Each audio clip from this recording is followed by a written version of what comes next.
আসসালামু আলাইকুম। জঙ্গলে স্বাগতম, অর্থাৎ ছাদ বাগানে স্বাগতম। আর এখানে অনেক সবুজ। এখানে তো উপরে একটা সিমের গাছ হয়ে গেছে মাশাআল্লাহ। এখানে আবার রয়েছে পুঁই শাকের গাছ। আর এখানে মাশাআল্লাহ দেখতেই পাচ্ছেন কি সুন্দর করে কলমি শাক হয়েছে আর কি।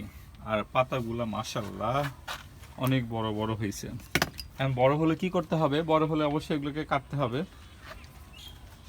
কেটে রান্না করতে হবে। আর কারণ বেশি বড় হয়ে গেছে, এর চেয়ে বেশি বড় হয়ে গেলে আর তখন খাওয়ার উপযুক্ত হবে না আর কি। তো মাশাআল্লাহ এখানে কিন্তু অনেক সবুজ, দেখতে কিন্তু অনেক সুন্দর লাগছে মাশাআল্লাহ। অনেক অনেক কিন্তু ধরেছে। তো আমি এখন এগুলোকে কেটে নিব।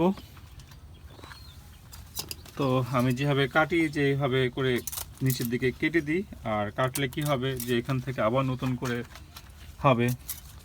এই তো এখানে কিন্তু অনেকগুলা করে এইভাবে ধরেছে। আলহামদুলিল্লাহ পাতাটাও কিন্তু সবগুলা পাতাই কিন্তু ফ্রেশ।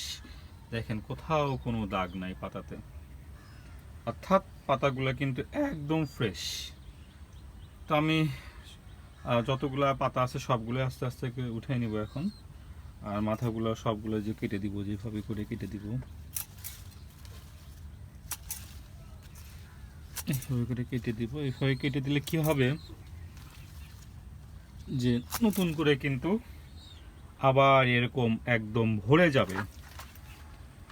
তাহলে আমি একটু এক এক করে এগুলা কেটে নিই।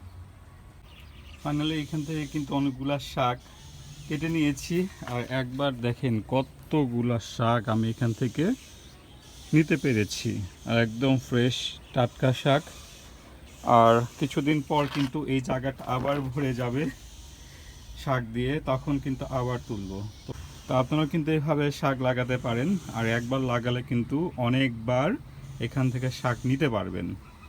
তো সবাই ভালো থাকবেন। আর ভিডিওটি ভালো লাগলে অবশ্যই আপনার সুন্দর সুন্দর মন্তব্য করবেন, শেয়ার করবেন। তো সবাই ভালো থাকবেন। আল্লাহ হাফেজ।